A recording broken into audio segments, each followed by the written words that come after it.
कानपुर में नगर निगम ने 11 ई कचरा गाड़ियां खरीदी जिसमें भ्रष्टाचार का मामला सामने आया। आपको बता दें यहाँ पे कांग्रेस नेता संदीप जाधव सहित लोगों ने यहाँ पे आरोप लगाए हैं कि नगर निगम ने जो इन वाहनों की खरीदी की है, जो मेरे पीछे आप वाहन देख रहे हैं, ये भ्रष्टाचार हुआ है। इसमें करीब 30 लाख रुपए का भ्रष्टाचार हुआ है। ई टेंडर निकाला था जो जिसमें उत्तर प्रदेश के ठेकेदार ने गाड़ियों की निविदा भरी थी और उसको वहां से खरीदी गई। आपको बता दें आरटीआई कार्यकर्ताओं ने यह भी निकाला कि यही गाड़ी, यही मॉडल, यही कंपनी की गाड़ी बुरहानपुर में 8,17,000 की है। जो गाड़ी इन लोगों ने उत्तर प्रदेश से 11 लाख रुपए की खरीदी है। भारी भ्रष्टाचार हुआ है। इसमें जो क्रय समिति थी उसमें उपायुक्त शैलेश गुप्ता है, प्रेम कुमार साहू है, ये कार्यपालन यंत्री है, वहीं यहाँ पे अशोक पाटिल है। इन सब ने मिलके इसमें कहीं ना कहीं भ्रष्टाचार किया है, ऐसे आरोप लगाए हैं इन सूचना के अधिकार के लोगों ने। बहरहाल आप खुद सुनिए क्या कहा संदीप जाधव ने, क्या कहा प्रेम कुमार साहू ने। हमारे साथ हमारी खबर को देखने लाइक करें, शेयर करें, सब्सक्राइब करें। आपकी लेटेस्ट खबर मिले यदि खबर आप फेसबुक, इंस्टाग्राम, ट्विटर पर देखें उसको फॉलो करें। सुभाष गुर्जर के साथ संजय दुबे, बुरहानपुर। प्रथम सभी पत्रकार बंधुओं का यहाँ पर स्वागत। आज का विषय नगर निगम को लेकर भ्रष्टाचार को जो हुआ है उसको लेकर आज ये प्रेस वार्ता रखी गई है। इसके मुख्य बिंदु में सर्वप्रथम आपके सामने पढ़ देता हूँ। पहले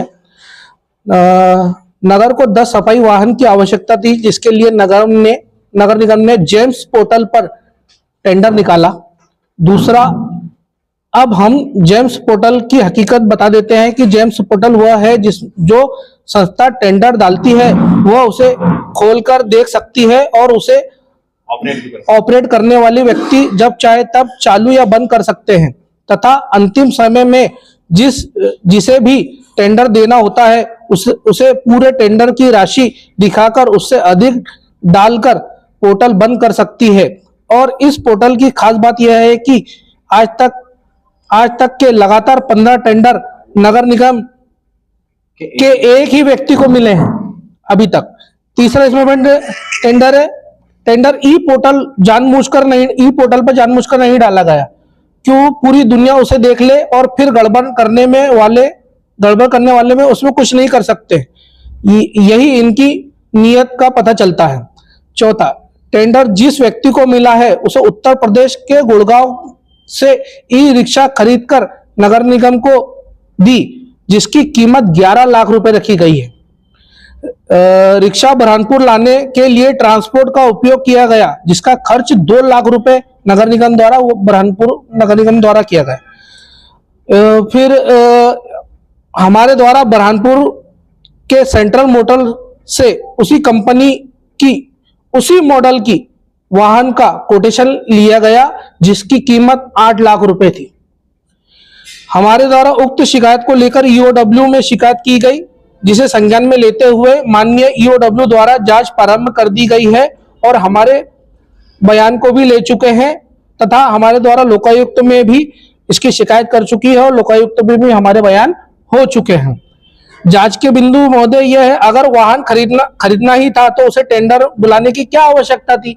मोटर कंपनी से स्टेटमेंट बुलाकर सीधे खरीद सकते थे, लेकिन इससे इनका भ्रष्टाचार हो नहीं पाता। दूसरा, टेंडर निकाला था तो ई पोर्टल पर क्यों नहीं डाला? उसे जेम्स पोर्टल पर क्यों डाला, जिसके अंदर बदलाव किया जा सकता है? ई पोर्टल पर इन्होंने डालना चाहिए था। बुरहानपुर में जब इतनी कम कीमत में वाहन उपलब्ध थे तो फिर दूसरे प्रदेश से खरीदने की क्या आवश्यकता थी? स्थानीय कंपनी से खरीदने पर ट्रांसपोर्ट का खर्चा नहीं होता और आजीवन सर्विस प्राप्त होती। वह कौन व्यक्ति है जिसने बार बार टेंडर प्राप्त हो रहा है? एक ही टेंडर व्यक्ति को हर बार प्राप्त हो रहा है नगर निगम से, प्रत्येक वस्तु उसके पास ही उपलब्ध है। इस पूरी खरीद पर नगर निगम हमारे ज्ञान के अनुसार 30 लाख रुपए का इसमें भ्रष्टाचार किया गया है। जिसका जिम्मेदार कौन है? आयुक्त, महापौर या कोई और? यह जांच का मुख्य विषय है। अध्यक्षता ली गई थी, जिसमें शैलेंद्र कुमार जो थे डिप्टी कमिश्नर अध्यक्ष थे, इस वाहन प्रभारी के अध्यक्ष, और वाहन प्रभारी जो थे सदस्य जो थे अशोक पाटिल जी थे और प्रेम कुमार साहू, इनके मेन ये थे। तो उनके द्वारा क्या ई टेंडर भरने के लिए कोटेशन नहीं मंगाया गया? अगर कोटेशन मंगाया गया तो शहर में जब 8,19,000 में गाड़ी अवेलेबल हो रही है तो उन्हें गुड़गांव से, उत्तर प्रदेश से गाड़ी खरीदने की क्या जरूरत पड़ी? तो क्या इनके द्वारा क्या जारी किया गया था कि इतना कोटेशन जो गाड़ियां खरीदी गई उसकी निविदा जो थी निगम द्वारा 1,12,00,000 और उन्होंने जो खरीदी टोटल 1,11,81,810 रुपए में। तो जहां गुड़गांव से खरीदा उसका टैक्स, मध्य प्रदेश का टैक्स और केंद्र सरकार का टैक्स, वह 2 लाख अतिरिक्त ट्रांसपोर्ट का भाड़ा, यानी कहीं ना कहीं जनहित का पैसा दुरुपयोग किया गया। जिसमें मेन शैलेंद्र सिंह जो गुप्ता जो डिप्टी कमिश्नर है, ये अध्यक्ष है उसके, तो उन्होंने किस कंपनी से कोटेशन मंगाया और कितना कोटेशन मंगाया, ये सबसे बड़ा मुद्दा बनता है कि कोटेशन किस कंपनी से मंगाया गया। महिंद्रा जियो इलेक्ट्रिक्स बुरहानपुर की लोकल कंपनी 8,19,126 रुपए में वन वे, यानी रोड टैक्स जो 3 साल का बीमा होता है और 5 साल का टैक्स होता है, वो संपूर्ण रूप का वो मात्र 8,19,126 रुपए में दे रहा है। और वही गाड़ी गुड़गांव से ये खरीद रहे हैं। और कहीं ना कहीं जो व्यक्ति हर बार ये टेंडर लेता है, सूत्रों के हवाले से पता चला है कि महापौर जी के रिलेटिव थे, माधुरी पटेल जी के कहीं ना कहीं वो रिलेटिव, सूत्रों के हवाले से पता चला है। कहीं ना कहीं दूसरा विषय आता है इसमें, ट्रांसपोर्ट का जो भाड़ा लगाया है इन्होंने 2 लाख रुपए का खर्च इन्होंने लगा के गाड़ी उत्तर प्रदेश से यहाँ पर बुरहानपुर बुलाई गई। ना इन्होंने बुरहानपुर से गाड़ी ली गई, ना इन्होंने कहीं इंदौर से ली गई, मध्य प्रदेश को पूरा इन्होंने छोड़ दिया गया और इन्होंने गाड़ी ली गई उत्तर प्रदेश से। इसके अंदर 3 कंपनियां मेन थी, जियो एनवायर वेस्टेज सॉल्यूशन प्राइवेट लिमिटेड और कमिश्नर म्युनिसिपल, इन्हें उनके द्वारा दी गई। तो इन्होंने टेंडर जो निकाला जेम्स पोर्टल पर, इसका जेम्स पोर्टल पर जो है टेंडर डाल के उसे खुद नगर निगम द्वारा चेक किया जा सकता है, उसे बदला जा सकता है और जिसको टेंडर देना है उसने दूसरे लोगों ने क्या टेंडर डाला है उसकी संख्या बताई जा सकती है और उसके बाद भी उसमें चेंज कराकर अपने ही पर्सनल किसी व्यक्ति को लाभ पहुंचाने हेतु ये टेंडर दिया जा सकता है।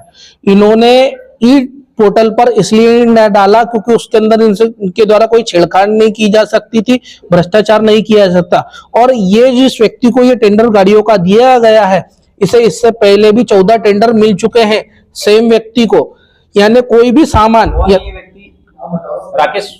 राकेश गुप्ता नाम से ये व्यक्ति है और ये गुड़गांव उत्तर प्रदेश। इसको इसके पहले की थी कि क्या मिले? देखिए उसके लिए हमने आरटीआई लगाई हुई है और हमने मांगा भी था, पर नगर निगम द्वारा हमें वो जानकारी इन्होंने दी नहीं गई क्योंकि उसके और भ्रष्टाचार उजागर हो जाते हैं। टैक्स हो चुका है।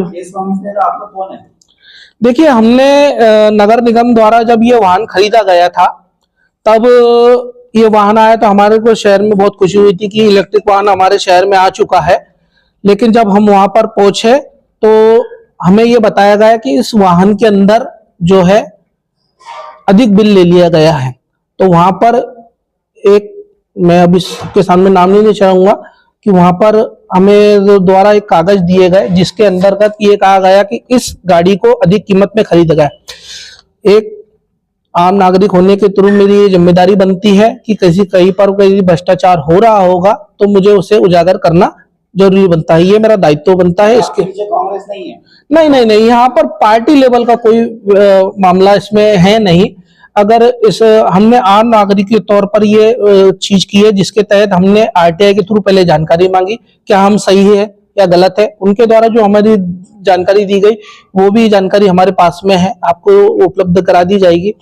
और उसके बाद हमने इसकी शिकायत जो है लोकायुक्त महोदय को की गई। उन्होंने हमारी बात को सुना और मामले को ये कहा कि हाँ, अगर कोई चीज बुरहानपुर के अंदर 8 रुपए की मिल रही है तो उसे टेंडर डाल के 11 रुपए में खरीदने का कोई प्रावधान बनता नहीं है। ये तो स्वाभाविक सी बात है। ई वे बिल ये कहते हैं कि इनके द्वारा जो है इनको पेमेंट पहले ही कर दिया गया, फिर हमारे द्वारा आरटीआई जो लगाई गई उसके बाद इन्होंने ई बिल तो हमको आरटीआई के तहत मांगे थे जो दिए नहीं गए, लेकिन उसकी एक कॉपी जो हमारे द्वारा निकाली गई थी वो हमारे पास मौजूद है। इनको पेमेंट पहले ही कर दिया गया था और गाड़ी को हरी झंडी जो है गाड़ी यहाँ आने के 2 महीने बाद दिखाई गई।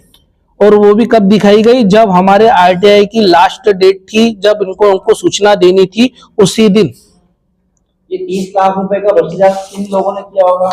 देखिए, इसके अंदर जो टेंडर निकालने वाली जो समिति थी, समिति के जो सदस्य थे, हमने वो भी मंगा। हमने एक एक बारीक से बारीक पॉइंट चीजें मांगी थी।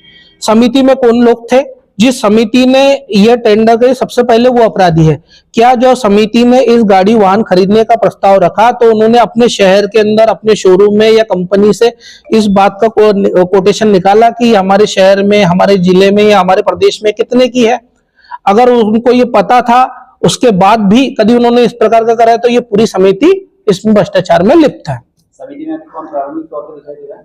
प्रारंभिक तौर पे इसमें वाहन प्रभारी अशोक पाटिल जी और कुमार साहू प्रेम कुमार साहू और शैलेंद्र गुप्ता और शैलेंद्र गुप्ता और उनके मुख्य है कमिश्नर आयुक्त महोदय जी।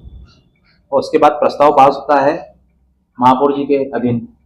कहीं ना कहीं महापौर जी के रिलेटिव है Rakesh Gupta ji. Rakesh Gupta ji Geo Enviro waste solution private limited, Bijnor, Uttar Pradesh. आपके दोनों के नाम? संदीप जाधव, नितिन गौले।